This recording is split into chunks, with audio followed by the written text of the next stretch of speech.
understood these things, but dimly. Coyotes don't eat hallucinations, he thought again. but they also don't eat Halloween props.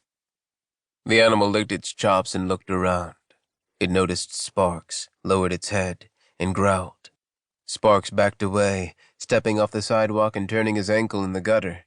The pain was bright and urgent, but there was enough adrenaline kicking into his system to keep his attention on the ragged predator. Holding his palms out in a placating gesture, he shuffled in the direction of his apartment. He realized he was staring into the coyote's eyes and dropped his gaze. You aren't supposed to look in their eyes, right? Or are you? Do they respect you more if you do? He couldn't remember, just kept moving. The coyote waited until Sparks was halfway down the block before returning to its meal. Sparks broke into a limping run, casting anxious glances over his shoulder, until he turned onto his street. The arrival of lights and sirens scared off the coyote, and the responding officers, both veterans, had gaped thunderstruck at the remains for a full minute before radioing detectives and blocking off the scene. Paramedics arrived, even though the body was unquestionably that, a body, along with a truck from Fire Station 82, which was just down the street.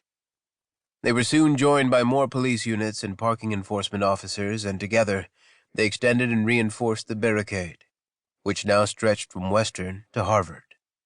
The resulting snarl of traffic pressed against the surge of rush-hour commuters filing onto the nearby 101 on-ramp. Like a clog in an artery, the crime scene caused other vital systems to fail. Los Feliz, Sunset, and even Santa Monica Boulevard began to slow.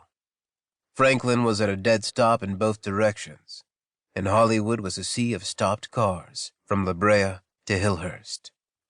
The corpse lay at the base of a pagoda in Thailand Plaza, a restaurant market complex west of Little Armenia. The pagoda was tiled in mirrored glass and housed the statue of a deity. The serene, gilded god sat on a throne under an elaborate canopy.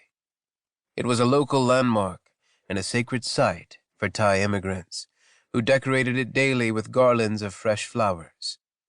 A rickety table at the foot of the pagoda allowed devotees to leave offerings, mostly food and incense. And at some point in the dark early morning hours, someone had violently upturned the table and dumped the body of the murdered man. By the time Tully Jarsdel arrived, he had to navigate between vans from KTLA, Fox, and ABC7.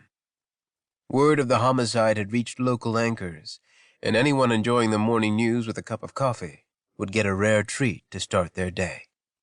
Lieutenant Gavin met him at the perimeter, briefed him on what little they knew, and told him his partner was already on scene. Been here a half an hour already. Sorry, said Jarsdel. Traffic from my direction was... Gavin waved him away. Jarsdel signed the perimeter log and stepped under the tape. He didn't need to ask where the body was. Against a backdrop of dingy sidewalk and the sun-faded peach walls of Thailand Plaza, the privacy tent was a stark white anomaly of clean, ordered lines, as conspicuous as an alien craft.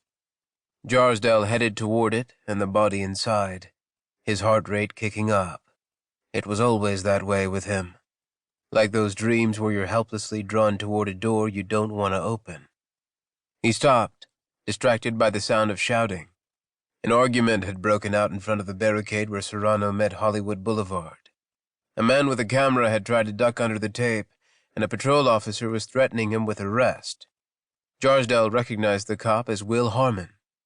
He'd recently transferred from Valley Bureau, where he'd been picked as the face of a Los Angeles magazine article titled, "Yes, we have the hottest cops in America."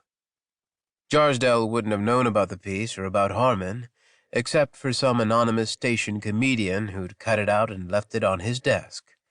It had been accompanied by a post-it reading, "Tough break. Maybe next time."